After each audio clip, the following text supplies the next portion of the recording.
Barbara Ferrier. Aye. Mr Speaker, the Government's energy price guarantee continues to support households across Great Britain, including in Scotland.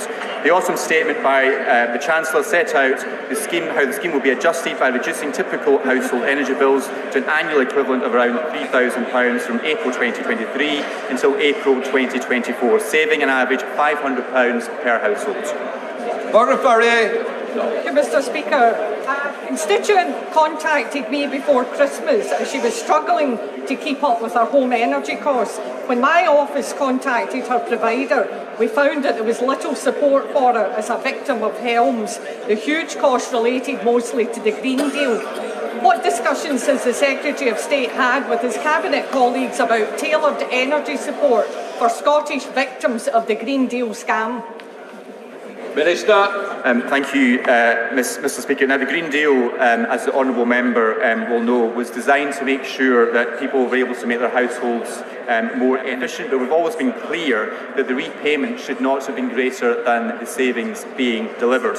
If anybody has been if the honourable lady's constituent has been missold, it's important that a complaint is made to the loan provider and ultimately to the Financial Ombudsman Services.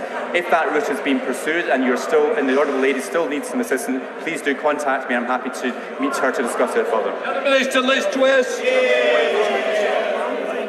Speaker, one of the reasons families in Scotland are paying some of the highest electricity bills in Europe is because of 13 years of failed Tory and SNP energy policies. Scotland is a key contributor in delivering a secure, affordable, low-carbon energy system for the whole of the UK. Under Labour's proposals, we would lower bills for Scottish households and be energy independent with a plan for clean power by 2020. Now, the former Conservative Energy Minister, Claire Perry, says Labour are serious about Britain's energy crisis, unlike my former party. Does the Minister agree with his former colleague?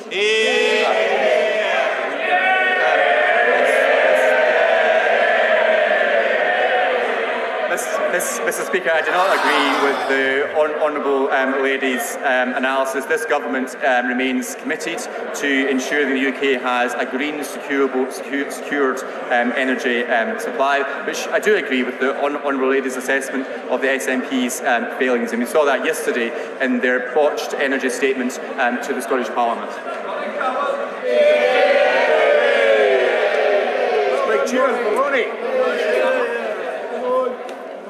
Mr Speaker, I trust the honourable gentleman recalls that this House overwhelmingly rejected the motion to which he refers to, because this government is focused on delivering for the people of Scotland. That means helping tackle on the cost of living, protecting our long-term energy security and growing our economy.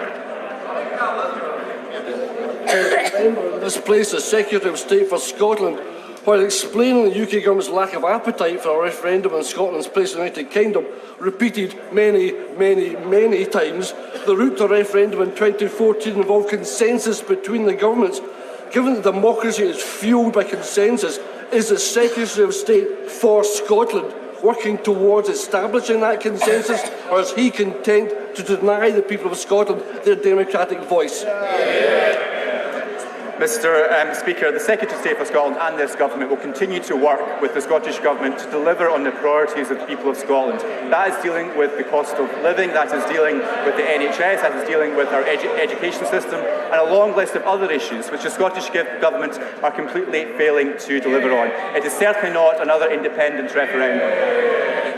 Before we come to Prime Minister's questions, I would like to point out that the British Sign Language proceedings is available to watch on Parliament Live TV.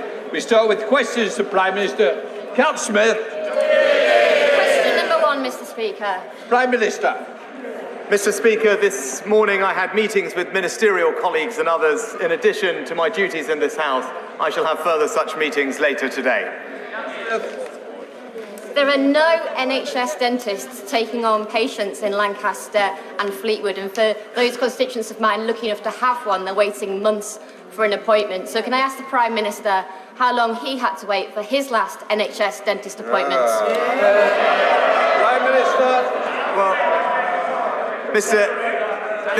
Mr. Speaker, as a result of the new reformed NHS dentistry contract, there are now more NHS dentists across the UK with more funding, making sure people can get the treatment they need. But, Mr. Speaker, let me answer the lady directly. I am registered with an NHS GP.